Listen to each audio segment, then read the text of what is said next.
Olá, bom dia para você. Sábado 13 de setembro, agora são 11 horas e 46 minutos e o NE1 está começando. Neste momento, tempo bom, tempo aberto no Recife, segundo a PAC, não deve chover hoje na capital. A maré agora está descendo e atinge o pico de baixa daqui a pouco, a 1h35 da tarde, com 0,6. Imagens da capital ao vivo para você da nossa antena que fica aqui na Rua da Aurora. E pacientes do Sistema Único de Saúde, o SUS, vão fazer hoje mais de 760 consultas, exames e cirurgias em Pernambuco. O mutirão faz parte do programa do governo federal Agora Tem Especialistas.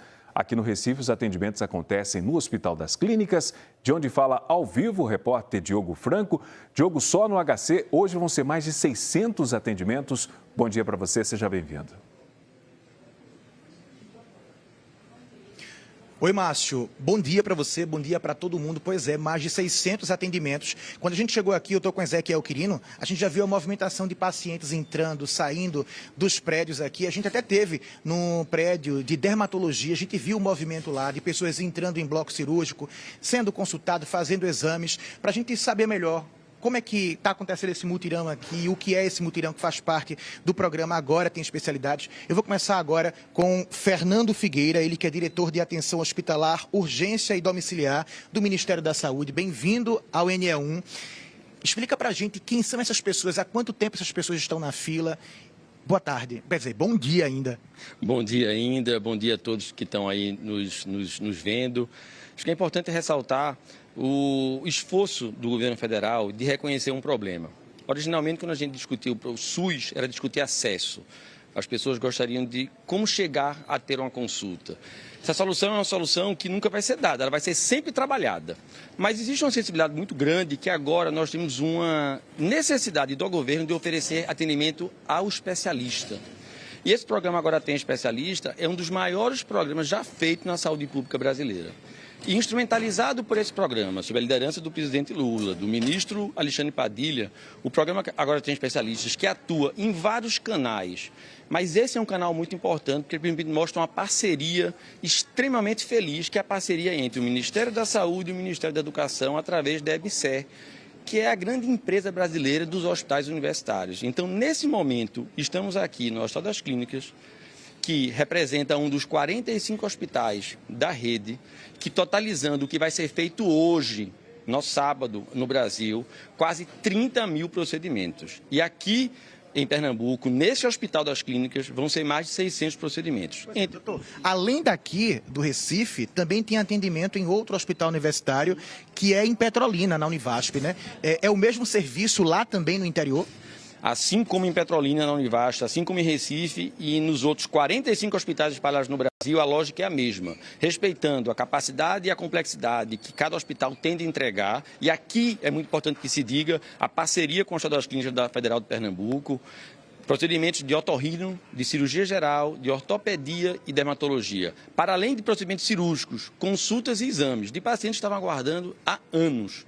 E, de alguma maneira, a ideia nunca é zerar a fila, mas a ideia é aumentar a velocidade com que essa fila ande. Perfeito. A gente está vendo aqui é um mutirão, né? Então, são médicos, estudantes, todos ali envolvidos para poder diminuir essa fila aqui no estado de Pernambuco. Como é que as pessoas ficam sabendo que elas podem participar também desse programa, né? Muita gente está em casa querendo saber isso, né? Tem gente lá esperando um tempinho para tirar um sinal benigno, né? Como é que faz? Importante ressaltar, já que falou de pessoal, a gente teve uma visita grande no hospital hoje, mais de 60 profissionais só no bloco cirúrgico estão envolvidos e vão trabalhar diuturnamente. Está a programação de ter atividade no bloco cirúrgico até às 7 da noite. E também ressaltar que isso tem uma organização, não é uma porta aberta. Esses pacientes são pacientes que já estavam aguardando em listas da regulação do Estado e que foram identificados pelo perfil daqui do hospital. Então, houve uma parceria muito importante com a regulação do Estado de Pernambuco, a regulação de saúde do Estado de Pernambuco e o serviço. Quando os pacientes foram triados, eles foram apresentados, considerados aptos para o procedimento e eu tenho certeza que já está sendo muito exitoso. Quando teve o lançamento desse programa, eu até acompanhei o ministro Padilha aqui em Pernambuco, em Recife, e foi A gente até visitou hospitais particulares, né, porque era uma parceria que iria existir. De lá para cá, do início do programa até hoje, quantas pessoas já foram atendidas? Quantas pessoas saíram da fila? Que bom que você tocou no hospital particular e hoje a gente está num hospital universitário, que é um hospital público. A gente está falando também de incremento em hospitais filantrópicos, o que mostra a capacidade do Agora Tem Especialista de abranger toda a oferta que existe de leitos de saúde, independente de ser leitos próprios, leitos municipais, estaduais, filantrópicos ou privados. O objetivo é que, com o programa Agora Tem Especialistas, para além do quantitativo, que é óbvio que é importante, a gente consiga oferecer qualidade no atendimento. Aqueles procedimentos que, por hora, eram esperados por 4, 5 anos, a expectativa é que entre num fluxo de produção e de entrega muito mais rápido. Doutor Fernando, muito obrigado. Muito obrigado. Tá aí. Daqui a pouquinho a gente volta, Márcio, com outras informações aqui do programa Mais Especialidades e como é que está funcionando aqui no Hospital das Clínicas. Volto contigo. Esse programa é muito importante, né? Mais Especialistas. Daqui a pouco você traz para a gente outras informações. E agora a gente fala de uma atividade que é, ao mesmo tempo, uma afirmação de ancestralidade e também uma fonte de renda para centenas de mulheres negras. Este ano, o trabalho de transista foi oficialmente reconhecido como profissão no Brasil. Mais de uma forma de manter viva uma tradição que renova a cada geração. É uma forma de manter viva toda a tradição, por isso que você vai acompanhar agora. 3 gerações de mulheres e um dom de família, o da arte de trançar os cabelos. Dona Maria Agripina, de 94 anos, ensinou a filha Midian, de 60, que ensinou a neta Miqueline, de 30. Essa sabedoria ancestral é repassada na infância. Eu sei que eu tenho que continuar para dar inspiração a outras mulheres, como fonte de renda também. E futuramente, quem sabe, ser a profissão de minhas filhas também, né? Trabalhar melhor do que eu, quer dizer, botou para trás. Tá de parabéns, né? Primeiro lugar, tá de parabéns. As 3 gerações conheceram realidades diferentes. Dona Maria Agripina trabalhou duro como lavadeira até se aposentar. Midian ainda se sustenta como artesã. Viver da arte de entrelaçar fios e cabelos sintéticos não era uma opção para elas. A atividade de transista só agora foi reconhecida como profissão na classificação brasileira de ocupação. Dona Maria Agripina só conhecia as técnicas mais simples e olha com admiração a desenvoltura da neta, que faz tranças mais elaboradas. Não era como antigamente, né? Agora já é outro modelo de trança. E consegue viver deste ofício há 15 anos. Consigo viver só das tranças. Minha única renda é só as tranças. É gratidão, é você olhar para trás e ver que valeu a pena. Valeu a pena essa caminhada todinha até aqui. No salão, na varanda de casa, a Miqueline atende clientes fiéis como a Valéria Luna. A comerciante se apegou às tranças há cerca de 5 anos. Carrega a cor da pele da gente. Sempre gostei de trança. Então eu faço porque é uma coisa rápida. Que eu sei que eu vou sair já pronta. Esse reconhecimento oficial para uma prática tão antiga impulsiona ainda mais a profissão. Nesse curso de formação, a procura não para de crescer. E como em toda profissão, a de transista também requer capacitação. A Mirella é transista há 11 anos. Foi com o dinheiro das tranças que pagou o curso de pedagogia e decidiu unir as 2 vocações. Hoje, ela ensina a entrelaçar os cabelos. Tenho alguns alunos homens, mas a grande maioria são mulheres, geralmente que já estão em algumas profissões, que querem migrar de profissão, ou que adolescentes que terminaram o ensino médio e querem também ingressar, né, nesse mercado, porque hoje a gente sabe que é um mercado que está crescendo muito, crescendo bastante e muito rápido. Mirella calcula que já formou cerca de 400 transistas ou trançadeiras nos últimos 4 anos e acredita que o mercado tem espaço para novos profissionais.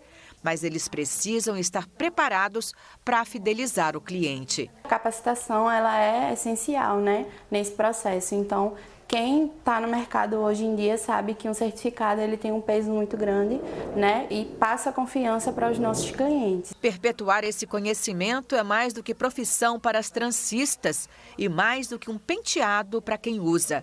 As tranças reafirmam o compromisso com a herança africana para muito além da estética. A tendência é realmente essas pessoas se expressarem, né, com mais precisão, a questão também da autoestima, esse reconhecimento da própria identidade. Então, não vai passar só por essa expressão estética do cabelo, mas de todo um corpo, de todo um consumo também. A população negra, ela sempre, na verdade, esteve ciente, mas agora ela está mudando um pouco seus gostos, seus consumos e se apropriando mais desses conhecimentos e da forma com que ela quer se expressar. Vamos falar agora de calças largas, camiseta com estampas, tênis e boné. É assim o estilo streetwear que reflete a cultura dos esportes radicais e do hip hop. E o N1 foi descobrir por que essa moda tem tantos adeptos. Miro, Felipe e Gabriel gostam do estilo streetwear e se sentem bem com ele, principalmente por causa da ligação com as ruas e com a cultura. Gabriel começou a usar esse estilo há 9 meses e não imaginava que iria se identificar tanto. Comecei a usar e, um pouco inseguro, sabe? Mas depois de um tempo eu comecei a me adaptar, usando umas calças mais largas, umas blusas assim, over e tal, e eu me encontrei muito. É o jeito de se identificar com esse estilo e se sentir à vontade usando.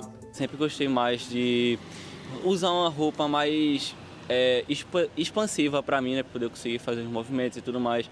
Sempre usei um tipo de tênis parecido com esse que eu uso hoje em dia também. Eu sempre gostei muito de cultura urbana, música, esporte, e esse estilo ele traz muitas referências dessas áreas e desde sempre ele fez parte assim do meu visual, do meu estilo, da minha rotina assim. A moda streetwear é um estilo urbano que nasceu nas ruas. Ela tem uma influência do skate, do hip hop, da música e do esporte e mistura o conforto com a atitude. É comum ver peças largas como camisetas grandes, moletons, tênis estilosos e também os bonés. Além disso, o streetwear valoriza a criatividade e mostra a personalidade de quem veste. E é assim que o João se sente. Ele gosta de estampas fortes, para se sentir mais perto da cultura das ruas. Como eu tenho tatuagem, eu acho que a minha forma de me expressar é através das roupas. Ele surgiu a partir de estilos como o hip hop, o skate e o dia a dia na rua. Então tudo que é mais funcional está dentro do estilo street. Calças cargos, bag, camisas mais amplas, pochete, que a gente viu muito por aí, inclusive no carnaval, chapéu, sapatos mais largos, tudo isso. Nessa loja que fica na zona sul do Recife, as peças chegaram há pouco mais de um ano. A marca é de São Paulo. Segundo Luana, a aceitação tá boa e vem crescendo cada vez mais. O cliente, quando chega aqui, o que é que ele procura? Ele procura peças diferentes, com estampas diferentes, cores, né? E sempre para ir para festas. A gente tenta sempre montar um look, né? A gente chama de full look, que é o look completo. Então eles procuram bastante t-shirts e bonés. Felipe usa esse estilo há anos e para ele é uma forma de se expressar e o jeito de vestir com o qual ele realmente se identifica. Eu aderi porque não me encaixava em outros estilos. Vesti por muito tempo outros estilos e o streetwear foi o que mais me representou, me sentia mais confortável, então foi o que eu escolhi. E esse estilo, ele se conecta muito com as ruas, com a cultura. Com as ruas, com as músicas, com a forma com que as pessoas expressam seus sentimentos e a forma de falar. Então, é como se deve ser usado o streetwear. Vitor dá uns toques para quem está começando nesse novo estilo, usando peças básicas e ousadas. Para qualquer estilo que você queira experimentar, começa por uma peça só.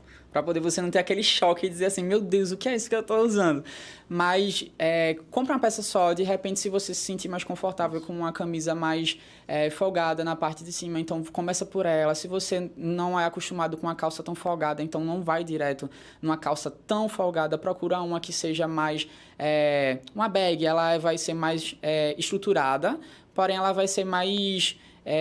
estreita do que uma calça cargo, por exemplo. E agora a Bianca Carvalho está chegando para explicar direitinho um tema que mexe com a vida de todos nós. Hoje, os 3 poderes do Brasil, executivo, legislativo e judiciário, vão estar na mesa no Descomplica Aí. Vamos conferir?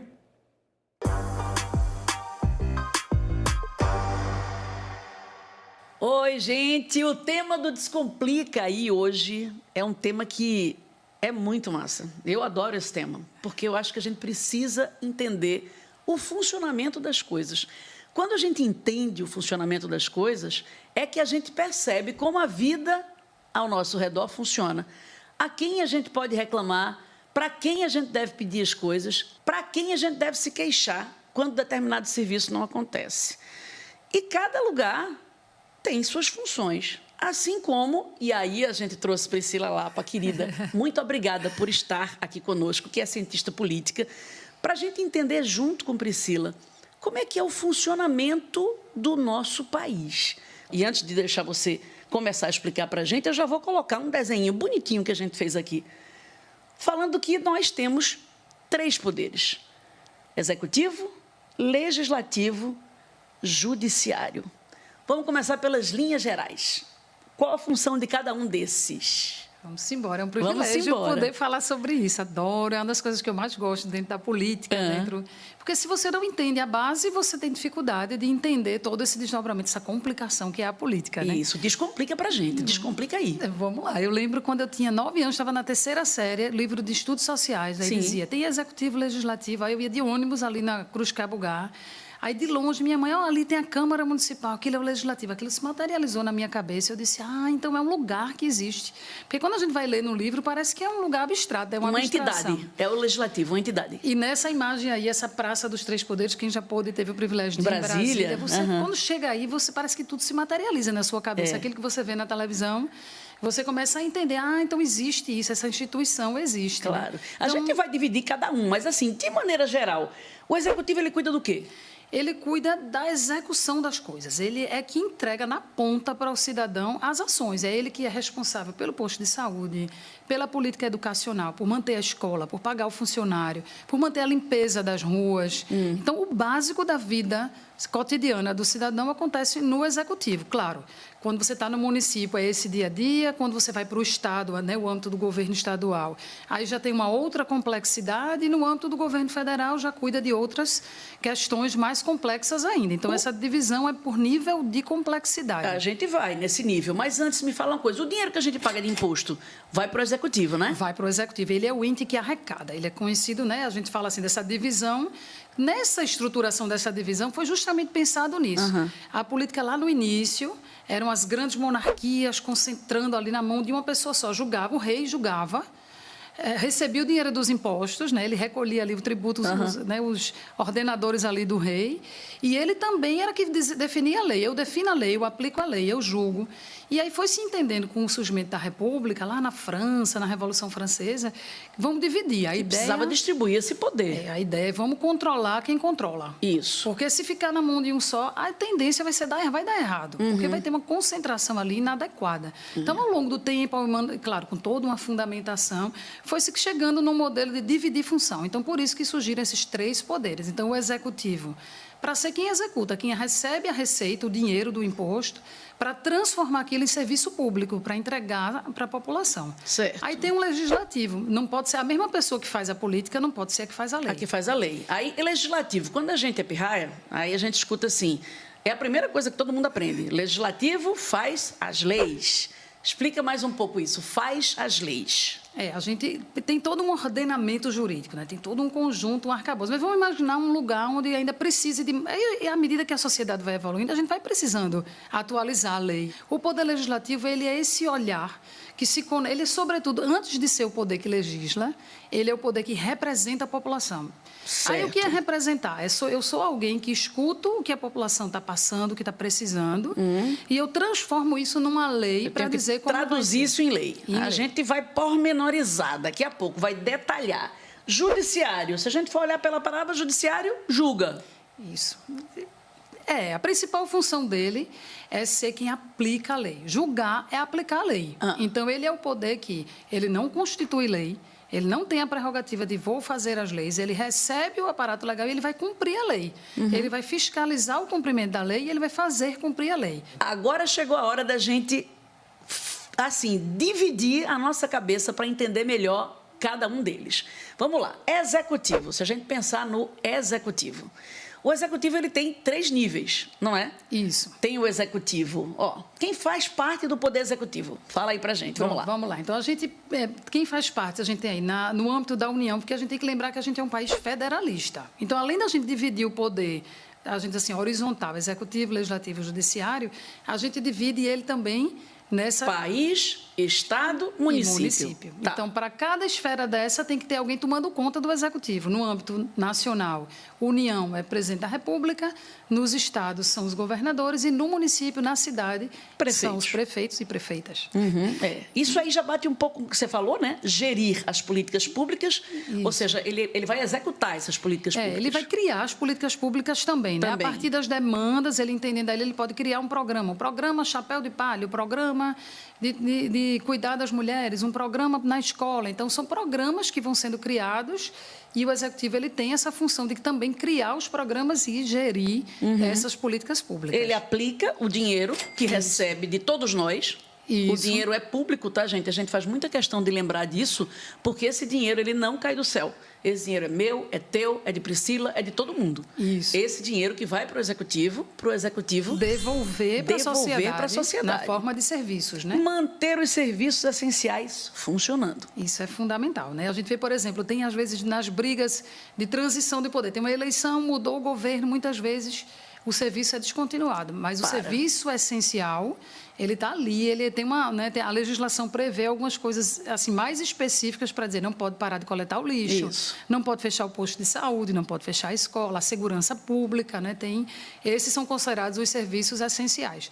Vale lembrar que esse orçamento, esse recurso público que ele recebe, ele não pode gastar do jeito que ele quer, não. Ele tem que fazer uma proposta orçamentária todo ano, apresenta para o Legislativo e o Legislativo tem que aprovar o orçamento, seja no município, seja no Estado ou seja no governo federal. Ou seja, ele tem que dizer para o Legislativo e mandar um projeto para o Legislativo aprovar, ele dizendo... Eu vou gastar tanto com isso, vou gastar tanto com aquilo, vou gastar nisso aqui lá. Não é? Vamos olhar agora o poder legislativo. Legislativo, o que faz o Legislativo?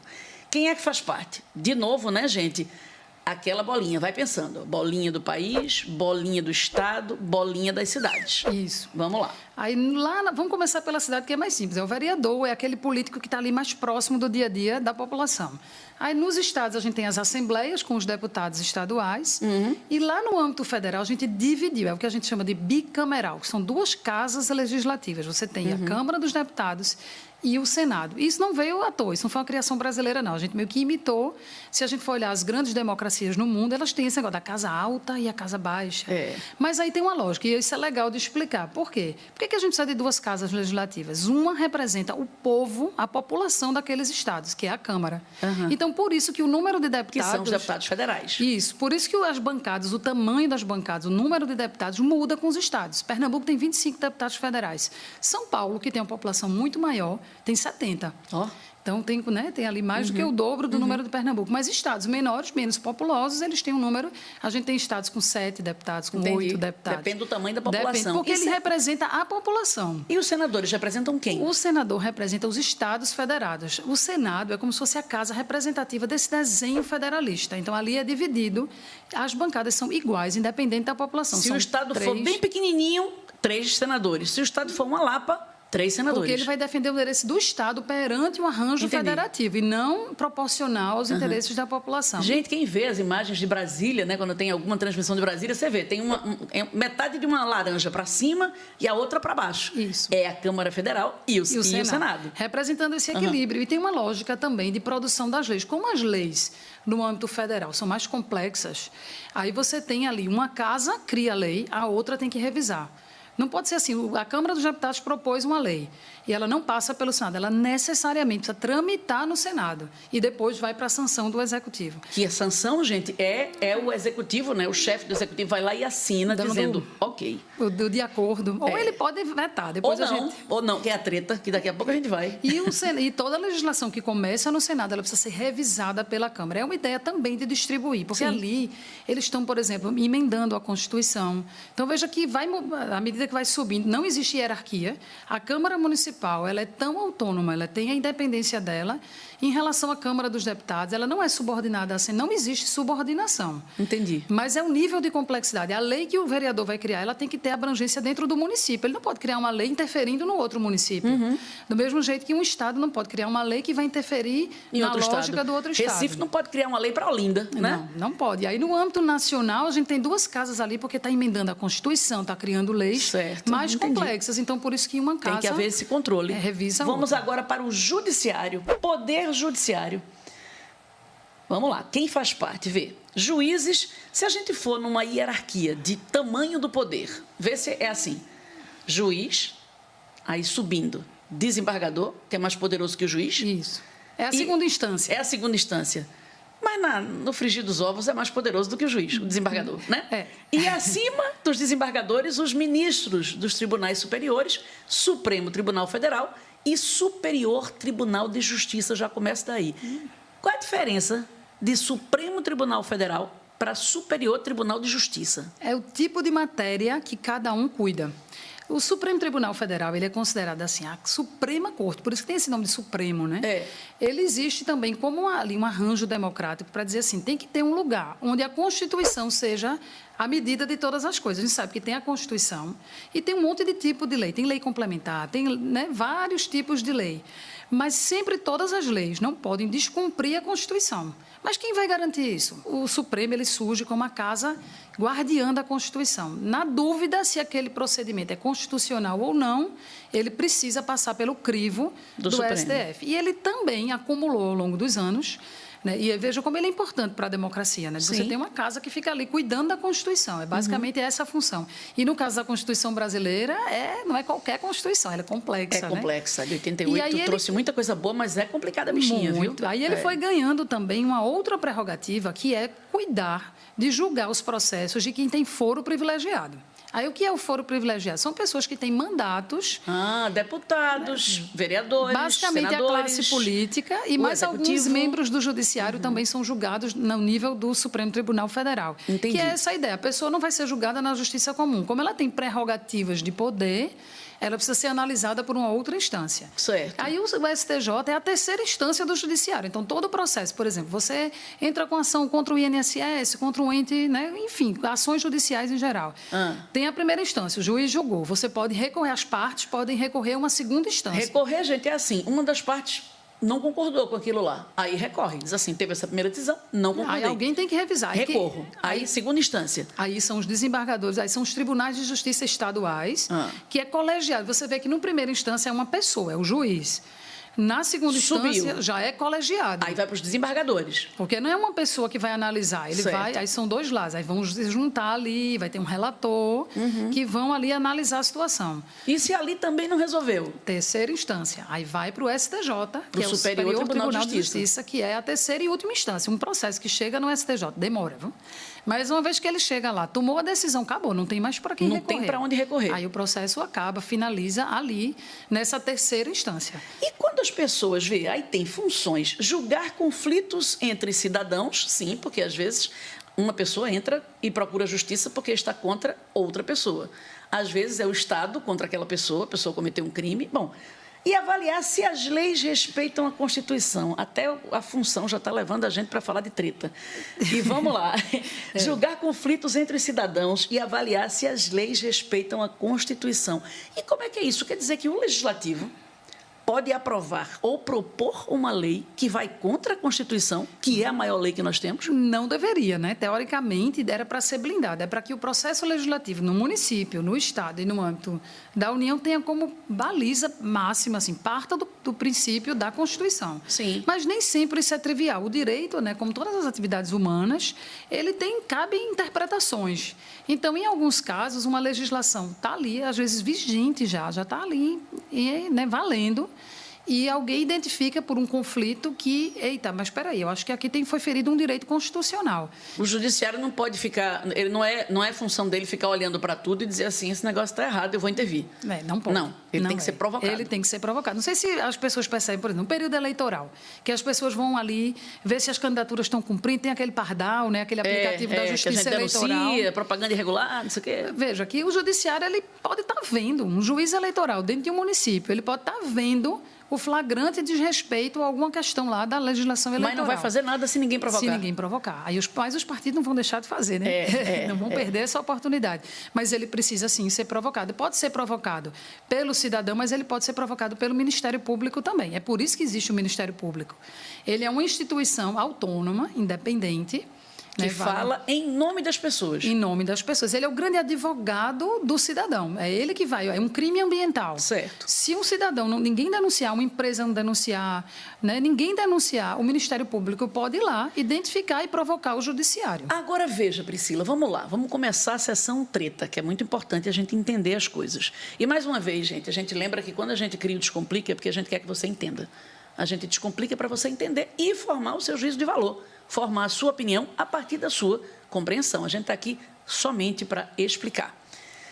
Quando o executivo ele decide uma coisa, por exemplo, para o executivo determinar que vai existir um projeto de distribuição de renda tal, ele tem que ter a aprovação do legislativo para poder fazer essa distribuição de renda, ou ele pode decretar aquela distribuição de renda? Veja, existem vários modelos de legislação. Isso ainda é mais complexo ainda, porque quando a gente diz assim, que o legislativo legisla, o executivo também legisla.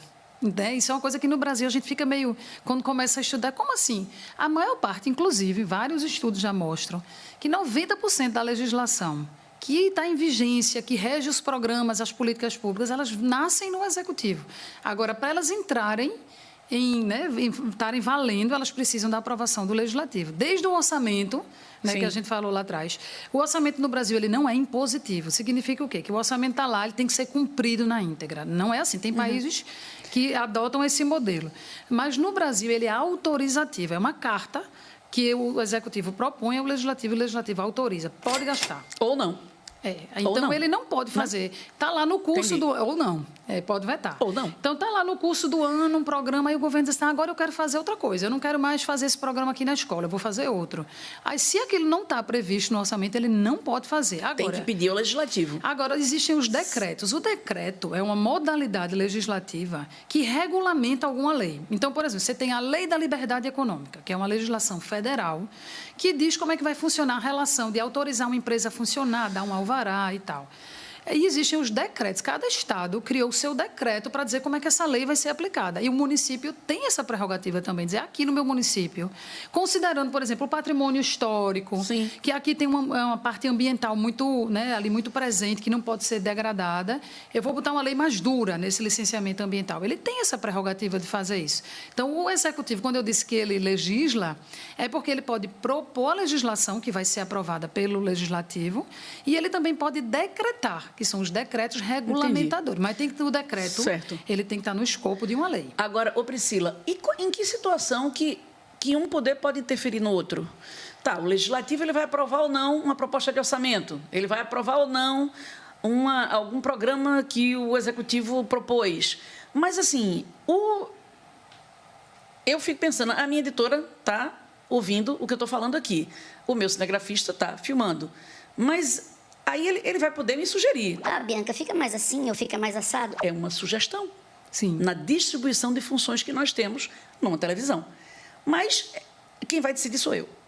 E com os poderes? Como é que é isso? Excelente pergunta, Bianca. Isso, quando teve essa divisão lá atrás, né, que a gente falou da Revolução Francesa, se pensou num sistema chamado freios e contrapesos. Essa palavra está então em moda ultimamente, né? A gente ouve muita gente falando sobre isso. Freios e contrapesos. Eu escuto, mas não entendo, não. É você dar um contrapeso entre... A ideia não é distribuir poder, então você vai dar um limite. Aquilo que a gente faz assim, quem controla, quem está controlando, né? Como é que é o freio? Qual é o limite de atuação? A gente define as funções na Constituição, dizendo o que cada um vai fazer. Sim. Mas quem limita na prática, até onde eu posso ir e até onde eu não posso ir.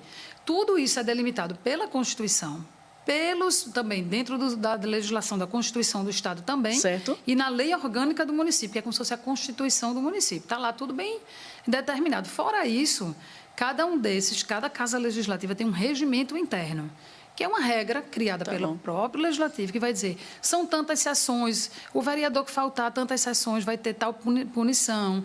Aí tem ali também a parte ética e toda essa questão. Tudo tem que estar... Na democracia tem isso. Todo o comportamento do agente público ele tem que ter a previsão legal. Tem que estar lá escrito em algum lugar. Em tese, você não pode ficar apitando na casa dos outros se aquela casa é sua. Eles têm independência, autonomia. Quando a gente fala de autonomia, significa que ele tem ali a prerrogativa de se reunir. Um poder não pode interferir no outro. Isso foi um arranjo que no Brasil a gente fez para evitar justamente que um poder se torne mais poderoso que o outro, para que a gente equilibre. Esse freio e contrapeso é esse equilíbrio e harmonia para cada um cumprir. Agora, tem um detalhe aí que é assim, importantíssimo para a democracia.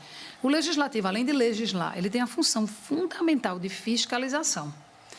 O executivo tem que prestar contas ao legislativo. Então, é por isso que, de vez em quando, um secretário, um ministro, né, é chamado para prestar contas. Vai ter tem uma matéria tramitando, tem alguma coisa acontecendo, um crime ambiental, alguma coisa acontecendo. O legislativo pode convocar, venha cá, venha dar explicação sobre isso aqui, porque é prerrogativa dele, sim, fiscalizar e aprovar as contas, viu?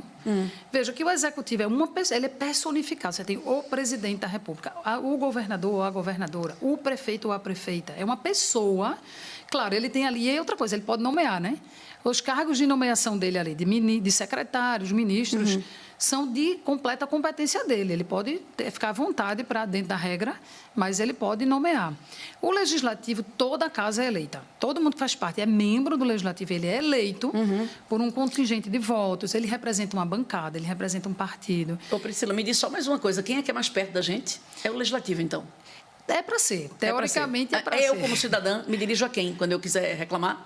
Porque no mundo ideal, para o legislativo. Porque ele é a casa que recepciona as demandas da sociedade, organiza aquilo ali no formato de proposições e interage com o executivo. Agora, o executivo também, pela lei da transparência, por todos essa questão democrática... Tem que me ouvir também. Tem que ouvir também. Última, para a gente ir embora. Por hoje. Quem é que tem mais poder de todos? Juiz, desembargador, ministro, prefeito, governador, presidente, né? Vereador, deputado, senador. Quem é que tem mais poder? STF, STJ. Quem é que manda em todo mundo? A resposta ideal seria o povo, porque isso tudinho existe. A gente vai terminar com essa resposta linda. Isso tudinho. De novo, atenção, gente. Vocês precisam entender isso, que as coisas são feitas para a gente não entender. E a gente está aqui para descomplicar, porque você precisa entender. Quem é que manda nesse povo todo? Executivo, legislativo, judiciário? Quem? O povo, o cidadão. O povo, o cidadão. Pronto, é com essa resposta que a gente termina te agradecendo, Priscila. Quem manda em tudo isso é o povo, ou seja, é você. E é por isso que a gente está aqui, para descomplicar. Descomplica aí, descomplicando para que as pessoas entendam e saibam nesse assunto, por exemplo, que quem manda é você que manda. Até a próxima. Cheiro.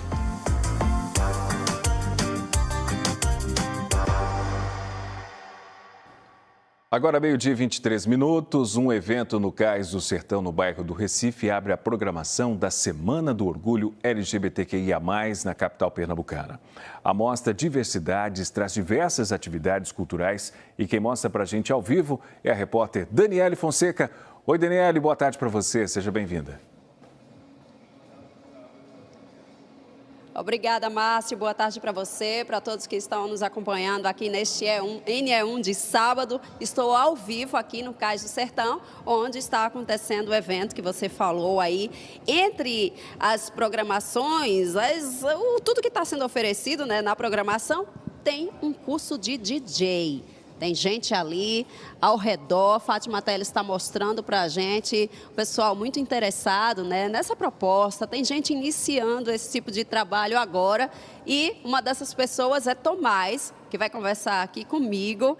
Procurou esse curso por quê, Tomás? Já trabalha na área? Me conta. Boa tarde para você. Boa tarde. Então, eu estou começando, né, nas performances ao vivo, já produzo um pouco, né, estou relacionado à música eletrônica, hip hop, vários gêneros diferentes. E aí eu vi que ia rolar e, enfim, interesse. Sou fã de Libra também, que é quem está coordenando a oficina, né, então... Já aconteceu a aula, ainda vai ter? O que é que você pôde absorver até agora? Então, começou já faz um tempo, assim, já tem algumas horas e tal que a gente está por aqui.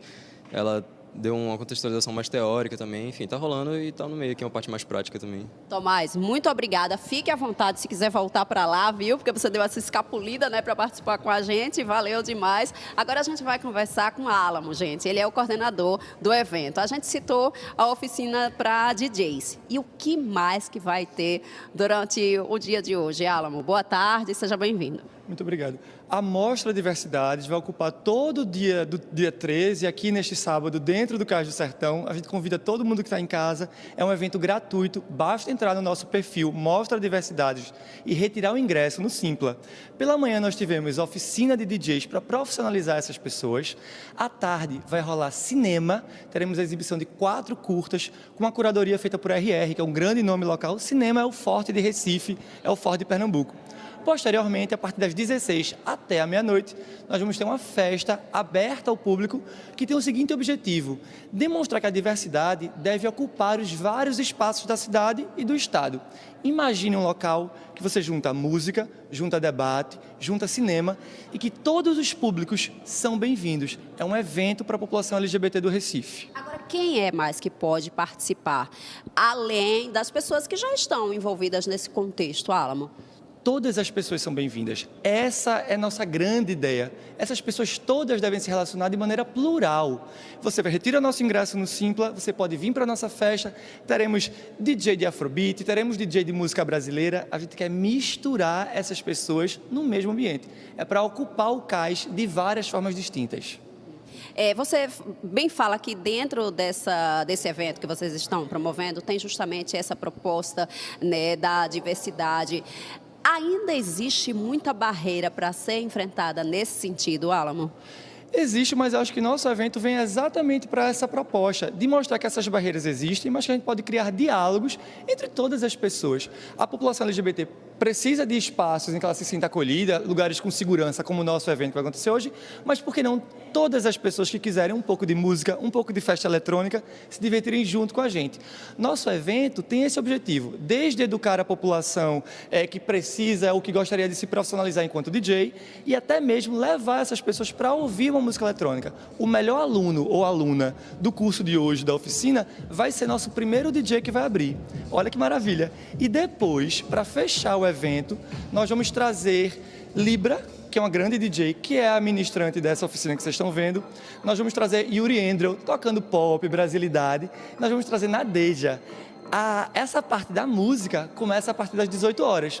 Mas se você adora drag queen, por exemplo, que é uma coisa que está super em alta agora, a partir das 16 horas começa show de drag, mini ball, e às 14, para quem adora cinema pernambucano, vamos ter a exibição de 4 curtas. Só que detalhe, os curtas já foram esgotados. O sucesso é grande, o sucesso do evento é bem grande. Você falou aí sobre as drags, daqui a pouco a gente vai falar com uma delas, né? Daqui a pouco, né? Agora não. Nina Poazon, que é a apresentadora oficial do evento, ela vai fazer uma performance lá embaixo só para dar um gostinho de como vai ser a apresentação das drags a partir das 16 horas aqui no Cais. Bom, Álamo, a gente agradece demais sua participação, mas como eu disse, nossa equipe, eu e Fátima Teles, né, que está aqui nas imagens, a gente ainda volta daqui a pouco para trazer mais sobre essa programação, sobre esse evento aqui no Cais do Sertão, neste sábado. Márcio, a gente volta contigo. Obrigado, Daniela, até já. E a Justiça marcou a primeira audiência de instrução do processo movido por Sari Corte Real, ex-patroa da mãe do menino Miguel, que morreu ao cair do 9º andar de um prédio de luxo no Recife em junho de 2020, contra a atriz Luana Piovani. Os detalhes dessa notícia estão no G1 Pernambuco. Você aponta a câmera do seu celular para o QR Code aqui na tela e vai direto para a página. A sessão está programada para o dia 2 de outubro e será realizada de forma virtual. Ré na Justiça por deixar a criança sozinha no elevador e depois apertar o botão para a cobertura. Sari processou Luana Piovani por danos morais em novembro de 2024, portanto, no ano passado, depois que a influenciadora publicou vídeos comentando sobre o caso no Instagram. Na ação, ela alega que as declarações da artista violaram sua honra e pede uma indenização de R$50 mil. Outros detalhes no G1. Uma mulher trans foi assassinada no fim da tarde de ontem dentro de um cinema de filmes adultos no centro do Recife. A vítima levou várias facadas dentro do estabelecimento, localizado na rua Princesa Isabel, no bairro da Boa Vista. De acordo com parentes, Raquel e Letícia se envolveu em uma briga com outra mulher trans há uma semana. e relatou a amigos que estava com medo. Ontem era o dia do aniversário de Raquel e ela resolveu ir a esse cinema.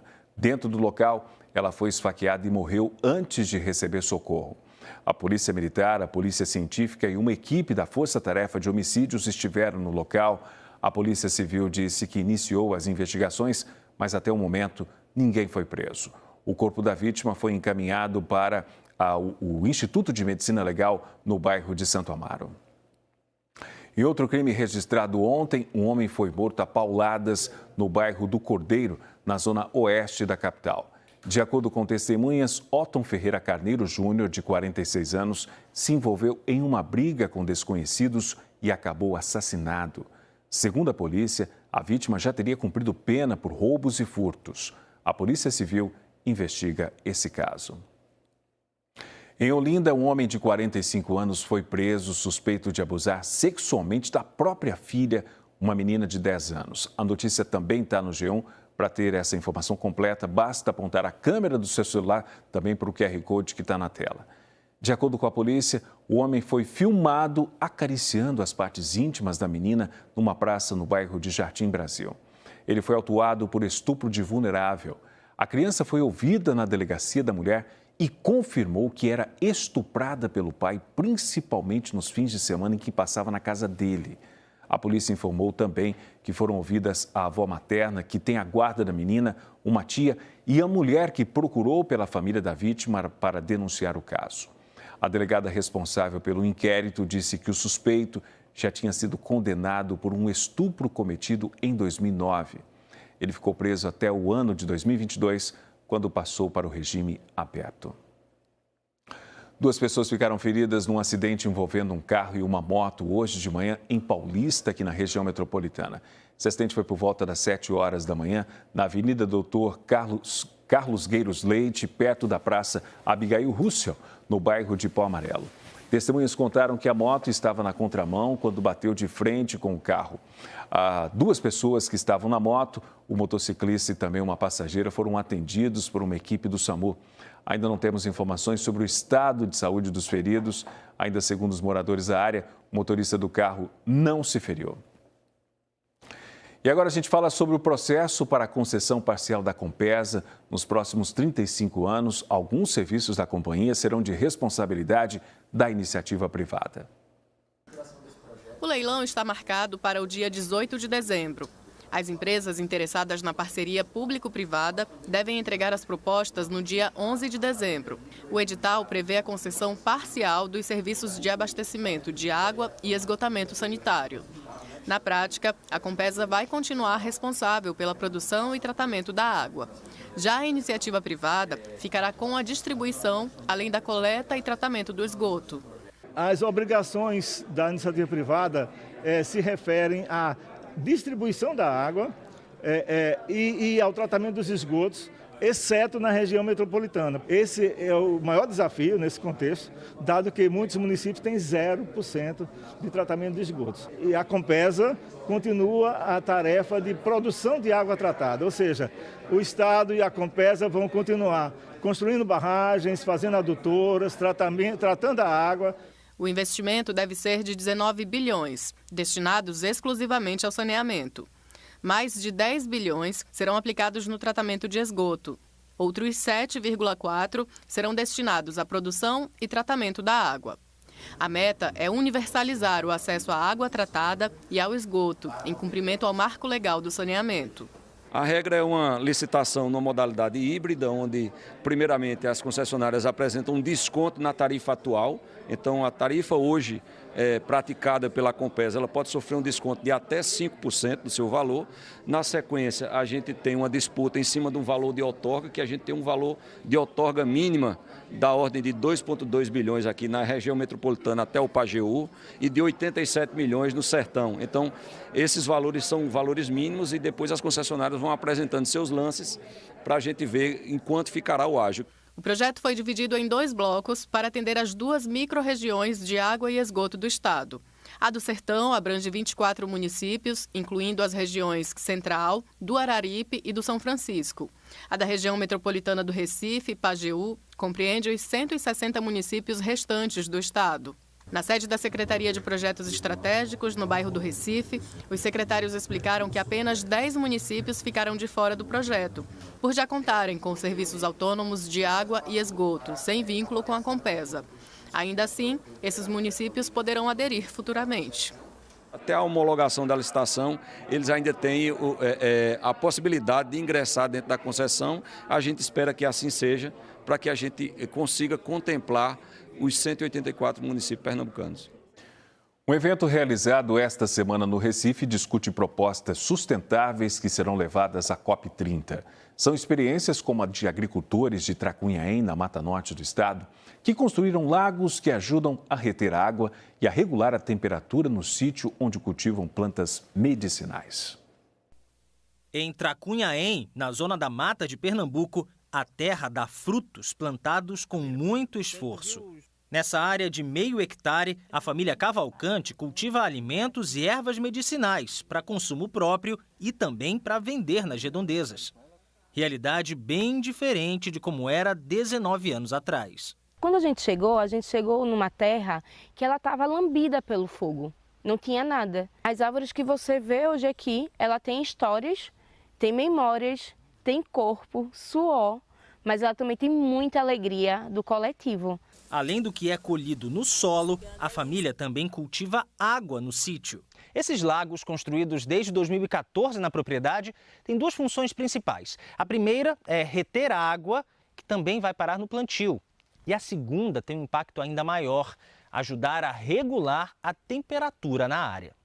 Os lagos criam os chamados microclimas, importantes para controlar a umidade e o conforto térmico em tempos cada vez mais quentes. Após a gente ir aprendendo a cultivar a água, mudou tudo. Então a gente passou a ter as plantas crescendo, a gente passou a ter as aves também chegando, que não tinha pássaros, passaram a chegar. Alternativas como essa estão na pauta de um seminário esta semana no Recife. O evento reúne organizações da sociedade civil para debater os impactos da emergência climática em comunidades tradicionais e buscar soluções. E também é uma preparação para a COP30 em Belém. O recado daqui é a necessidade de se dar espaço nas decisões, nas grandes decisões que são tomadas. Para transformar para melhor a vida de todo o país, a economia de todo o país, a gente não pode deixar a vida de ninguém pior. Quem vive em conexão com a terra já tem as respostas que podem mudar o futuro.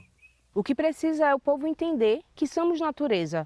Quando se destrói uma árvore, a gente está se destruindo, porque a gente necessita das árvores para respirar. Então a gente precisa sempre valorizar o conhecimento dos povos, porque é quem está cuidando. Sábado sem chuva em quase todo o estado, segundo a APAC, a Agência Pernambucana de Águas e Clima, para quem ainda está se programando para sair de casa, fazer um passeio, né? O Recife tem poucas nuvens no dia de hoje, máxima de 32 graus na capital pernambucana. Em Pojuca, no litoral sul, os termômetros podem chegar aos 28 graus. Mesmo os 28 graus de máxima também no litoral norte, na ilha de Itamaracá. Em Nazaré da Mata, na Mata Norte do estado, máxima de 29 graus e um pouco menos em Gravatá, no Agreste, com temperatura máxima hoje chegando aos 26 graus. Meio-dia e 39 minutos, vamos fazer um giro pelo trânsito, mostrar para você como é que está a movimentação na BR-101, no trecho que corta o município de Abreu Lima. É um dos caminhos para quem segue, a gente falou de Itamaracá, também para outras praias do litoral norte do estado. Movimento intenso nesse momento. Para quem está no Recife, a gente mostra o trânsito na Agamenon Magalhães, bem perto ali da Praça do Derby, um dos caminhos para quem vai para Madalena, cruzando ali a Agamenon, ou então para quem segue pela Agamenon em direção à zona sul da capital.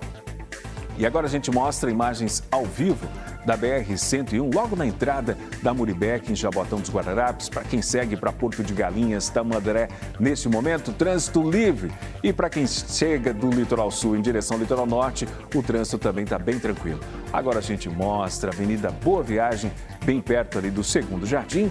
Movimento tranquilo de carros e, claro, tem muita gente aproveitando também a praia neste sábado. Com essas imagens, a gente circula pelo trânsito do Recife e a gente interrompe agora o N1 para ir para um rápido intervalo e a seguir você vai acompanhar aqui o mutirão de atendimento com consultas, exames e cirurgias no Hospital das Clínicas na cidade universitária. Também ao vivo, a programação voltada para a diversidade no Cais do Sertão. O NE1 volta em instantes. Até já.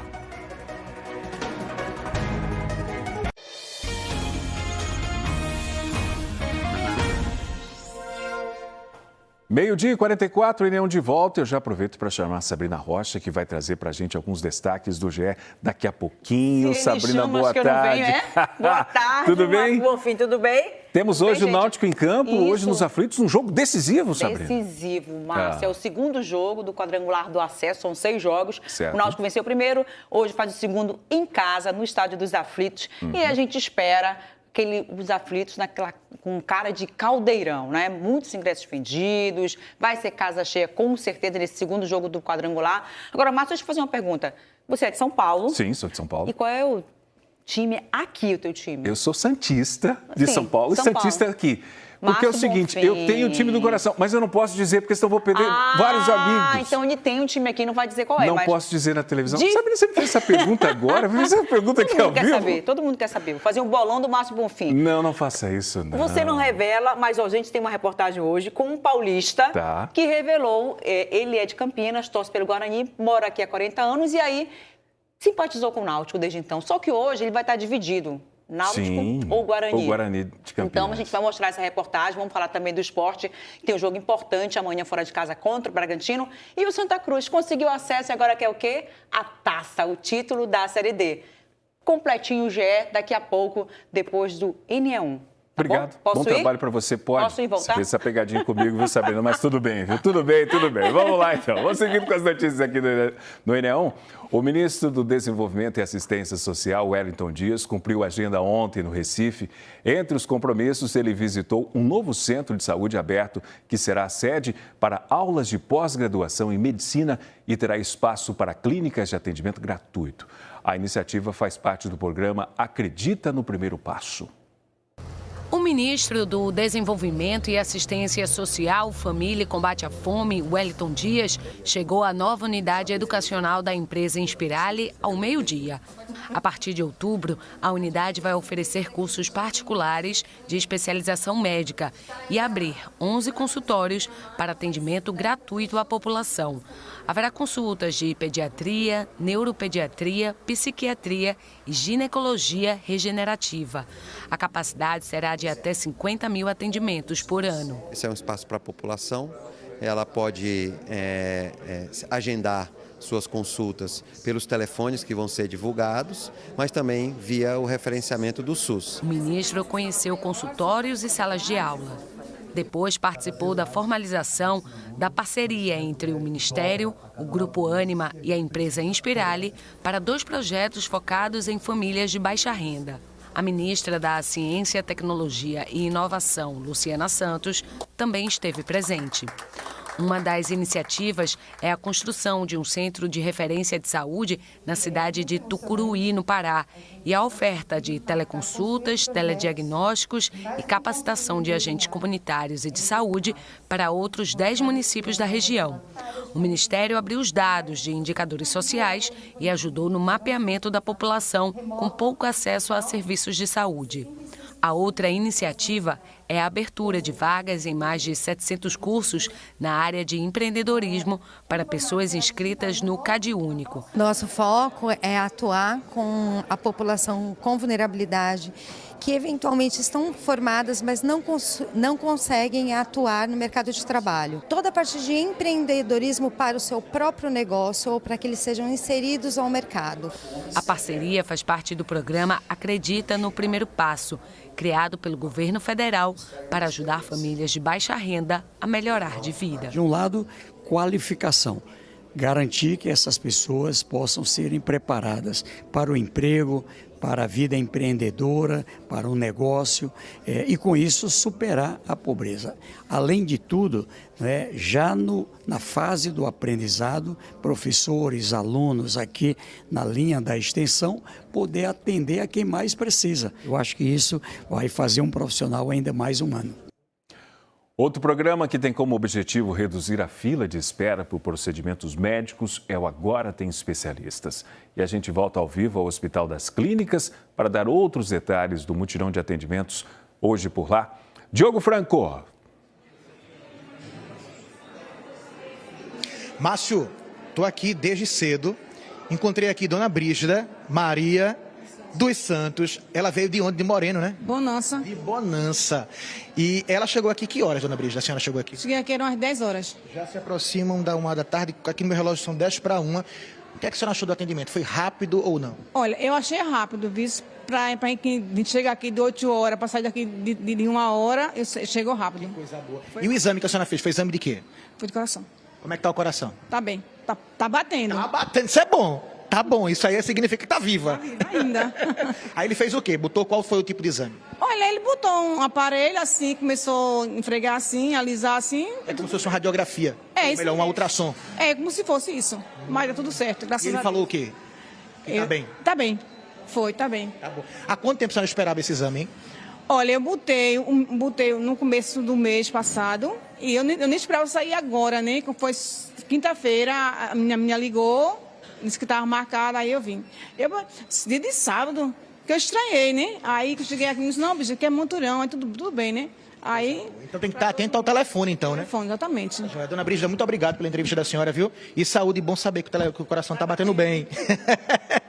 Um cheiro. Deixa eu começar agora aqui com o Felipe Carrilho, ele que é superintendente aqui do Hospital das Clínicas. Bem-vindo ao NE1.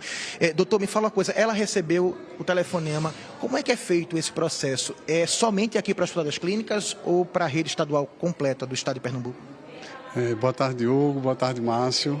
Sim, na realidade, assim, nesses dias de mutirão, a gente tem uma lista de espera de exames aqui no hospital, seja para procedimentos cirúrgicos, para consultas ambulatoriais ou para exames diagnósticos. De acordo com a solicitação interna aqui do hospital, mais de pacientes que vieram regulados via regulação estadual. Perfeito. E quais são, né, as especialidades que desde as 9 horas da manhã estão sendo atendidas aqui no hospital? Então, aí, dentre as especialidades que estão realizando procedimentos cirúrgicos, a gente tem a ortopedia, a otorrino, a cirurgia geral e a dermatologia. Dentro da dermatologia, alguns procedimentos relacionados à cirurgia plástica. Do ponto de vista de exames, né, consultas especializadas, a gente está atendendo com a cardiologia e com a dermatologia. E na parte de exames diagnósticos mais específicos, então foram exames realizados de espirometria, endoscopia, colonoscopia, tomografia, ressonância, cintilografias, o eco, que a dona Brígida fez aí, e o exame de Holter. São serviços aí de pessoas que já são assistidas pela rede pública de saúde do estado de Pernambuco. Não é porta aberta, bem deixar claro isso, né? Isso, não é porta aberta. Na realidade, assim, a regulação dos pacientes que chegam aqui para o hospital das clínicas da Universidade Federal de Pernambuco, ela é feita pelo estado.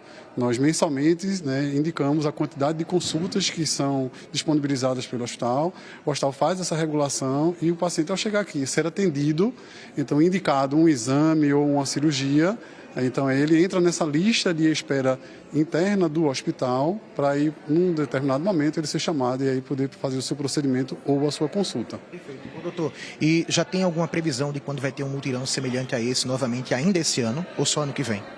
Então, um mutirão nesse estilo, né, que é o dia da EBSE, o EBSE em ação. Esse já está sendo o segundo mutirão no ano que a gente vem fazendo. Tem um terceiro programado para o mês de dezembro. A despeito, assim, de que o que a gente vem fazendo aqui, do ponto de vista de gestão, é que vem fazendo mutirões mensais desde o início do ano também. Eu tenho certeza que o senhor fica muito feliz quando vê os pacientes saindo aqui atendidos com aquele exame que estava esperando muito tempo, né? Feito, né? Não tenha dúvida, né? Esse é o propósito, né, que nós estamos aqui para poder acolher bem os pacientes e poder atendê-los e devolver, de certa maneira, né, essa dignidade da vida deles, realizando seja um exame, seja uma cirurgia ou seja uma própria consulta. Então, doutor, muito obrigado pela entrevista, viu? Márcio, volto contigo no estúdio. Obrigado pelas informações, Diogo. E para quem gosta de arte e cultura, uma dica é ir prestigiar a mostra Aurora das Trajetórias Inapagadas, que está em cartaz na Fundação Joaquim Nabuco, no bairro do Derby. A exposição reúne o talento e as obras de 24 artistas que são mulheres e mães pernambucanas. O ateliê fica em Vila Rica, Jaboatão dos Guararapes, cidade onde a artista visual Letícia Carvalho vive desde criança. A relação com a maternidade, com o município onde mora e com a ancestralidade são as marcas registradas no trabalho dela. Na pintura em papel, expõe pontos significativos da relação com o cotidiano. Eu carrego Jaboatão e as minhas ancestralidades, as minhas referências, definem como eu olho o mundo, como eu vivo a minha maternidade, como eu vivo a arte, como eu me expresso. Então, eu gosto de carregar isso, principalmente porque isso ajuda a construir uma narrativa que não é tanto comum, assim. Odara, a filha de 6 anos, é também a grande inspiração para as artes. A vivência e a sequência de quadros que pintou retratando a própria gravidez, o parto de Odara, o puerpério e o retorno de tudo isso no afeto entre mãe e filha fizeram de Letícia uma artista ainda mais completa. Ser mãe artista muda toda a perspectiva de tudo, porque a forma que as necessidades do que eu quero falar são outras, o significado é outro, ao mesmo tempo que tem vezes que o significado é reforçar quem eu sou, que eu sou uma pessoa, que eu não deixei de ser quem eu sou porque eu sou mãe, que existe a criança, existe eu, são pessoas diferentes, mas ao mesmo tempo é uma forma de eu pensar como vai ser a educação dessa criança, porque arte também é educação. Letícia é uma das 24 mães artistas que estão juntas na mostra Aurora das Trajetórias Inapagadas. Está em cartaz na Galeria Vicente do Rego Monteiro, na Fundagem, Derby, área central do Recife. São obras artísticas feitas nas mais variadas formas, com a proposta de falar sobre os prazeres e desafios da maternidade, entre elas. Valéria é uma dessas mulheres. Disse que se inspira nos filhos Miguel e Clementina. Trouxe para a mostra uma aquarela. A minha vida é maternidade, eu sou mãe, a minha vida eu sou mãe 24 horas por dia, né? Então, para mim não tem como separar isso, não? Faz todo sentido. Bruna também é uma dessas mulheres e curadora da mostra. Levou um mapa da maternidade. O mapa afetivo da maternidade foi feito em 2019. Meu filho tinha 3 anos, eu ainda estava muito imersa nas questões, né, de uma criança pequena, né, um bebê que estava começando a ir para a escola e todas essas coisas. E participando de uma residência artística do SESC, chamada Confluências, a gente tinha que produzir um trabalho final para a residência, junto com algum outro artista que tivesse lá. E aí eu e a Mandine nos unimos e fizemos esse mapa que fala de 4 etapas da maternidade: gerar, gestar, o parir e o criar. A proposta da obra de Renata foi pensando em oferecer o direito de chorar. Nela, as mães têm total espaço para isso. Essa exposição ressignificou totalmente o trabalho, porque tem a dor e a delícia de ser mãe e pouco se fala, né, da amamentação, como é muito sofrida assim, para a mulher, o pós-parto, os hormônios a mil. Então, tem muitas questões, né, da mãe artista e que aqui é mais um canto de acolhimento para essas pessoas. A exposição Aurora das Trajetórias Inapagadas fica em cartaz até o dia 14 de novembro. A Galeria Vicente do Rego Monteiro, na Fundagem, funciona de terça a sexta-feira, de 1 às 5 da tarde. A visitação de grupos pode ser agendada pelo telefone 3073-6731. 3073-6731. E agora a gente volta a mostrar atividades que estão acontecendo no Cais do Sertão, no bairro do Recife. É a Mostra Diversidades que abre a programação da Semana do Orgulho LGBTQIA+. Daniele Fonseca. Isso, Márcio. Voltei a falar ao vivo aqui do Cais do Sertão. Estou ao lado de Nina Poazon, ela que é drag queen, é apresentadora oficial do evento, é pessoa com deficiência. Nina, o que é que vai ter hoje à tarde com a sua performance aí junto com outras drags? Boa tarde. Boa tarde, a gente está com uma programação gigante o dia inteiro de atividades e eu quero falar sobre a batalha de lip sync que vai acontecer. A gente fez uma curadoria, eu fiz a curadoria das drags, escolhi o grupo Fenômena, que é um coletivo daqui de Recife, e essa atividade vai ser uma batalha de lip sync. O que é? O lip sync são dublagens que a gente faz, né? Música, as drags dublam a música e no final da competição, 2 vão decidir qual vai ser a melhor. Certo. Agora, Nina, eu te apresentei agora há pouco, né? Drag queen, faz parte da população LGBTQIA+, é pessoa com deficiência. Qual é a reflexão que você traz nisso tudo para as pessoas, né? Para as que vão estar aqui, para as que estão nos acompanhando neste momento? Primeiro de tudo, não deixe de fazer o que você faria, no caso, para as pessoas com deficiência. A gente não deve deixar de fazer nada só porque a gente tem uma deficiência, né? Resiliência em primeiro lugar, né? E assim, a gente tem que ocupar todos os espaços. Enquanto pessoa com deficiência, LGBT, artista, no caso multiartista, a gente precisa sim ocupar todos os espaços. Agora, voltando a falar sobre a competição aí, as pessoas vão poder votar, vai ser no grito mesmo, na torcida? Vai ser na torcida, a gente vai começar essa atividade, acho que a partir das 4, então venham que ainda dá tempo, retirem seus ingressos no Simpla e vamos abalar. Tá bom, Nina, foi um prazer, viu, conversar com você. Obrigado, muito obrigada também pela sua participação. Gente, é de graça, tá? Mas precisa retirar um ingresso. Você vai lá no @Mostra Diversidades, é com C mesmo, ok? Nesse caso aí, Mostra Diversidades, para retirar o seu ingresso e participar aqui de toda a programação que acontece no Cais do Sertão, bairro do Recife. É contigo aí no estúdio, Márcio. Obrigado, Daniela. E assim a gente termina o NE1, que fica por aqui. Você pode rever e compartilhar as reportagens a qualquer hora no Globoplay. Uma ótima tarde para você. Eu te encontro logo mais no NE2. Fique agora com Globo Esporte e Sabrina Rocha.